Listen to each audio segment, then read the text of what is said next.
Sa iba pang balita, nailigtas sa Cordova, Cebu ang 4 na menor de edad na ginamit umano ng kanila mismong magulang sa pornografiya sa internet. Sa bahagi naman ng NLEX sa Bulacan, sugatan ang 4 na sakay ng isang tumagilid na truck. Narito ang Ratchada Probinsya.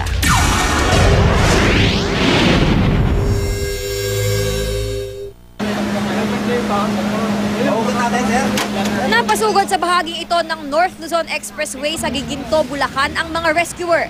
Isa-isa nilang kinuha ang 4 na lalaking naipit sa isang nagkayupi-yuping 18-wheeler. Inabot ng halos 2 oras bago na-rescue ang huling biktima. Ayon sa mga otoridad, sumalpok sa steel fence ng expressway ang truck hanggang sa tumagilid ito.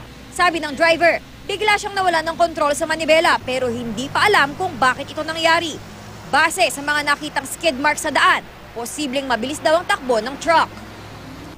Sa Cordova, Cebu, sinugod ng mga tauhan ng Regional Anti-Illegal Trafficking Task Force ang isang bahay kung saan may nangyayari umanong cyber pornography.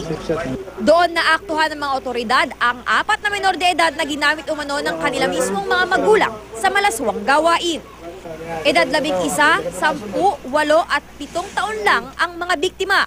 Ayon sa otoridad, pinaghuhubad umano ang mga ito sa harap ng webcam kapalit ng perang pinadadala ng mga customer sa abroad. Itinanggi ito ng lalaking suspect. Dinala na ang mga menor de edad sa DSWD para isailalim sa counseling. Sa Naga City, nahulikam ang pananambang sa isang mag-asawa. Ginitgit ng isang motorsiklo at isang SUV ang motorsiklong sinasakyan ng mga biktima. Hindi pa alam kung saang sasakyan sakay ang bumaril sa kanila. Patay ang lalaki habang sugatan ang kanyang misis. Patuloy ang investigasyon ng pulisya. Para sa unang balita, Athena Imperial reporting.